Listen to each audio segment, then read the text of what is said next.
Hello everyone, আমি তনু। তোমরা দেখছো তনুর বাড়ি। তো তোমরা সবাই কেমন আছো? আশা করছি ভালো আছো, আর আমিও ভালো আছি।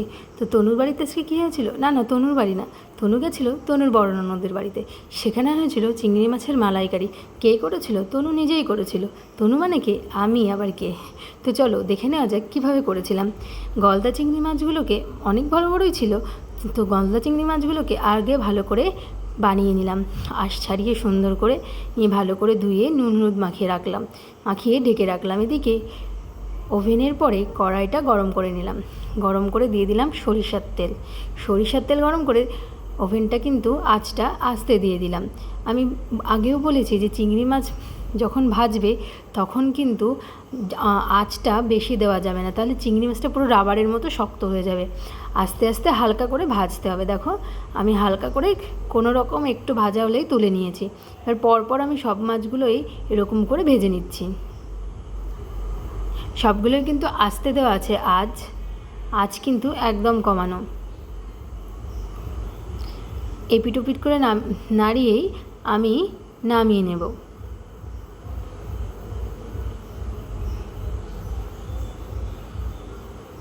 দেখো এগুলোও ভাজা হয়ে গেছে, এগুলোও আমি তুলে নিচ্ছি পরপর।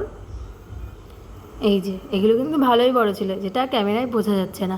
আর আমিও না ক্যামেরাটা ভুল করে মানে সোজা করে ধরেছি। এইবার ওই তেলে আরও কিছুটা তেল দিয়ে আমি কিউব করে আলুগুলো কেটে রেখেছিলাম সেগুলো দিয়ে দিলাম। দিয়ে দিলাম নুন, দিয়ে দিলাম হলুদ, দিয়ে আবারও নাড়িয়ে চাড়িয়ে ঢেকে দিলাম। ঢেকে আবার তুলে আবার নাড়িয়ে চাড়িয়ে আবারও ঢেকে দিয়ে আঁচটা আস্তে দিয়ে এবার চলে আসলাম মশলা করতে। দিয়ে দিলাম জিরের গুঁড়ো ওই 2.5 চামচ মতো, দিয়ে দিলাম 1 চামচ মতো ধনিয়া গুঁড়ো, দিয়ে দিলাম শুকনো লঙ্কা, দিয়ে দিলাম হলুদ, দিয়ে দিচ্ছি কিছুটা আদা কুচি, দিয়ে দিচ্ছি জল পরিমাণ মতো। মিক্সচারে যখন পেস্ট করব অল্প অল্প করে জল দিয়েই পেস্ট করব। এইবার ওদিকে পেস্ট করা হয়ে গেছে। এবার আমি চলে আসলাম আলুটার ব্যবস্থা করতে। দেখি আলুটা লেগে গেছে, জানো তো, কড়াইটা একটু প্রবলেম আছে মনে হয়, যেটা আমার বাড়ির কড়াইতে নেই। যাই হোক, আবার আঁচটা কমিয়ে আলুটাকে নাড়িয়ে দিয়েছি। কিছু এরকম ননস্টিকের কড়াই আছে লেগে যায়, তো কড়াইটা এই ননস্টিকের কড়াই কেনার সময় একটু তোমরা দেখে কিনবে। দিদিরও যেহেতু এটা বম্বের কড়াই, জানো তো। তো আলুগুলো ভাজা হয়ে গেছে, আমি আলুগুলোকে তুলে নিচ্ছি।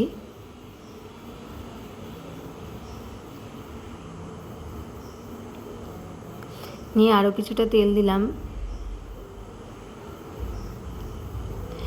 দিয়ে একটু নাড়াচাড়া করব যাতে তেলটা তাড়াতাড়ি গরম হয়ে যায়।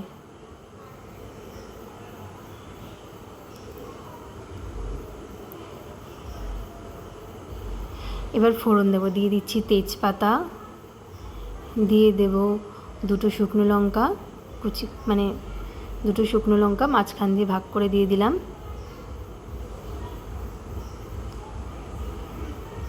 দিয়ে দিচ্ছি এলাচ 4টে ফাটিয়ে নিয়েছিলাম আগের থেকে, দিয়ে দিলাম দারচিনি, দিয়ে দিচ্ছি 4টে লবঙ্গ, দিয়ে নাড়াচাড়া করছি।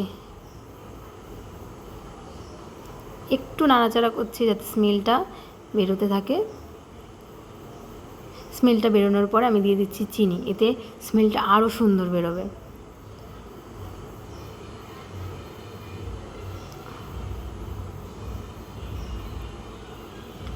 এইবার যে আগে থেকে পেস্ট করে রেখেছিলাম জিরের গুঁড়ো, ধনিয়া গুঁড়ো, আদা, শুকনো লঙ্কা, সেই পেস্টটা আমি এর মধ্যে দিয়ে দিলাম। দিয়ে ভালো করে নাড়াচাড়া করে নেব।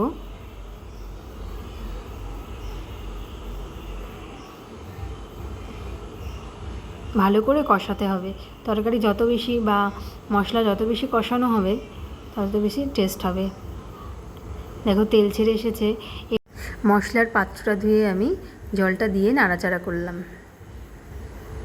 ভালো করে নাড়াচাড়া করছি, দেখো, না হলে আবার লেগে যেতে পারে, যেহেতু আঁচটা বাড়িয়ে দেওয়া আছে। এবার আঁচটা কমিয়ে আমি একটু ঢেকে দিলাম যাতে মশলাটা ভালো করে কষানো হয়।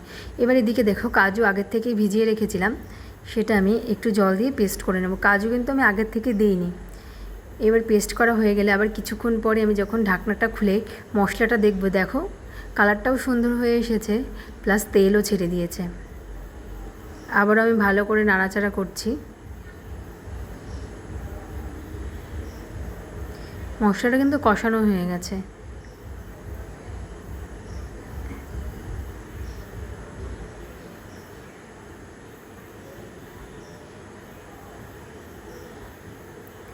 দেখো এবার আঁচটা আবার কমিয়ে আমি ওই যে কাজুর পেস্টটা করেছিলাম না, সেই পেস্টটা আমি দিয়ে দিলাম।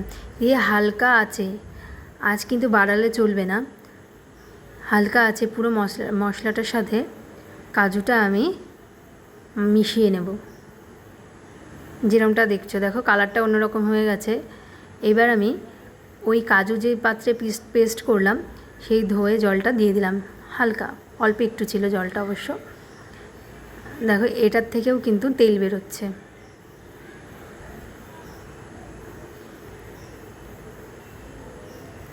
যখন মনে হবে মেশানো হয়ে গেছে ভালো করে, তখন আমি এবার তেল ছাড়াও শুরু করেছে, তখন আমি আলুগুলো দিয়ে দিচ্ছি। দিয়ে একটু নাড়াচাড়া করে এবার দিয়ে দেবো চিংড়ি মাছগুলো, যে গলদা চিংড়িগুলো আমি ভেজে রেখেছিলাম।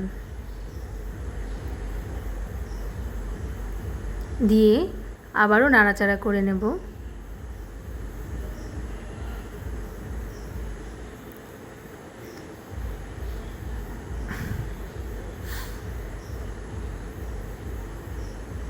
দেখো সাইড দিয়ে কিন্তু তেল বেরিয়ে গেছে, আমি কিছুক্ষণ রেখে দিয়েছিলাম নাড়াচাড়া করার পরে। সাইড দিয়ে যখন বুঝবে তেল বেরিয়ে গেছে আবার কিছুক্ষণ নাড়াচাড়া করে নেবে।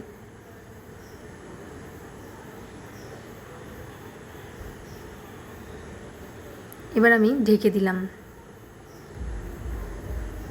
এবার এদিকে চলে আসলাম জল গরম করতে। দেখো জল আমার গরম হয়ে গেছে, তার মধ্যে দিয়ে দিলাম আমি 1 ডাবু হাতা মতো আমুল দুধ। এখানে কিন্তু আমি নারকেলের দুধ ইউজ করিনি, কারণ নারকেলের দুধ পাইনি। তোমরা কিন্তু আমুল দুধ দিয়েও করতে পারো, এটা টেস্ট সুন্দর আসে। দেখো আমুল দুধটা গোলানো হয়ে গেছে, এবার আমি ঢাকনাটা তুলে নিলাম। দেখো আরও দেখতে সুন্দর হয়েছে। একটু অন্ধকার ছিল বলে বোঝাতে পারছিলাম না, আরও দেখতে সুন্দর হয়েছে। এই দেখো কালারটা যে কত সুন্দর, সামনে থেকে ক্যামেরা থেকে তোমরা কতটা বুঝতে পারছো আমি জানি না, কালারটা যে সামনে থেকে কতটা সুন্দর হয়েছে। কালারটা যতটা সুন্দর হয়েছে খেতে ততটাই সুন্দর হয়েছে। এবার আমি ওই যে দুধটা বানিয়ে রেখেছিলাম, আমুল দুধের যে ইয়েটা বানিয়ে রেখেছিলাম দুধটা জল দিয়ে, সেটা আমি দিয়ে দিয়েছি। আমি আদার্স কোনো জল ইউজ করিনি। দিয়ে দিলাম একটু লবণ আর একটু হলুদ। জানো তো আমার যে বড় নন্দাই মানে বড় জামাইবাবু, সে কিন্তু লবণটা কম খায়, সেই জন্য আমি লবণটা কম দিয়েছি। এবার ঢাকা দিয়েছিলাম, কিছুক্ষণ পরে উঠিয়ে নিলাম ঢাকনাটা। দেখো এরকমভাবে ফুটছে, বুঝতেই পারছো অনেকটাই হয়ে এসেছে।